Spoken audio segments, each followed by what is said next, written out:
പരിശുദ്ധമായ റമദാൻ വന്നിട്ട് പാവം പൊറപ്പിച്ചെടുക്കാത്ത മനുഷ്യരായി നീ മാറരുതേ. നാളെ പടച്ചറപ്പിന്റെ ദർബാറിലേക്ക് ഒരടിമയെ കൊണ്ടുവരുകയാണ്. ഒരടിമയെ റബ്ബിന്റെ സ്മിതത്തിലേക്ക് കൊണ്ടുവരുകയാ. അവന് അള്ളാഹുവിന്റെ മുന്നിൽ വെച്ചുകൊണ്ട് മലക്കുകൾ അവനെ ശിക്ഷിക്കുകയാണ്. അവനെ ചാട്ടമാറോട് കൊണ്ട് അടിക്കുകയാണ്. അവസാനം അവൻ അള്ളാഹുവിന്റെ റസൂലിന്റെ മുന്നിലേക്ക് എത്തുകയാണ്. എല്ലാ അമ്പിയാക്കളും ആട്ടി ഓടിച്ചു. ആദം നബി പറഞ്ഞു, എനിക്ക് പറ്റൂല, ഞാനൊരു പടം കഴിച്ചതിന്റെ പേരിൽ ഹിസാബ് പ്രതീക്ഷിച്ചുകൊണ്ട് നിലകൊള്ളുകയാണ്. ബഹുമാനപ്പെട്ട നൂഹ് നബി പറയുകയാണ്, 950 വർഷം ദഅവത്ത് ചെയ്തപ്പോ ആരും ഇസ്ലാം മതത്തിലേക്ക് കടന്നു വരാത്തതിന്റെ പേരിൽ ഉത്തരം കിട്ടുന്ന പ്രാർത്ഥന ഞാൻ ഉപയോഗിച്ചു പോയി. എന്റെ സമൂഹത്തെ ഞാൻ നശിപ്പിച്ചു പോയി.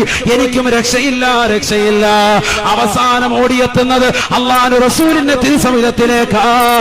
റസൂലുള്ള അവന് വേണ്ടി ശുപാർശയ്ക്ക് വേണ്ടി കൈയുയർത്തുമ്പോ ആകാശത്തു നിന്നൊരു ശരീരം മുഴങ്ങുകയാണ്.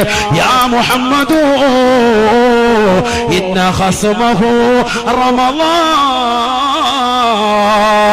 അവന്റെ എതിരായി നിലകൊള്ളുന്ന പ്രതിയോഗി അത് റമളാനാണ്.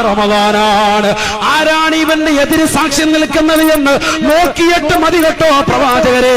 ഇവന്റെ വിഷയത്തിൽ ഇടപെടുന്നത് ഇവ റമളാൻ വന്നിട്ട് കള്ളു കുടിച്ചവനാണ്, റമളാൻ വന്നിട്ട് വിചരിച്ചവനാണ്, റമളാൻ വന്നിട്ട് സിനിമ കണ്ടുകൊണ്ട് നടന്നവനാണ്, റമളാൻ വന്നിട്ട് സീരടിമപ്പെട്ട പെണ്ണാണ്, റമളാൻ വന്നിട്ട് മോശമായ ശൈലിയിൽ നാവ് കൊണ്ട് ഫനായും ഫസാദും പറഞ്ഞുകൊണ്ട് നടന്നവനാ.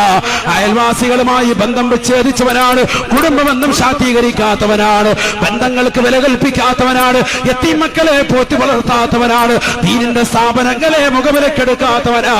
അതുകൊണ്ട് ഇവനെ മൈൻഡ് ചെയ്യരുത്. ഇന്ന ഖസ്മഹു റമളാൻ.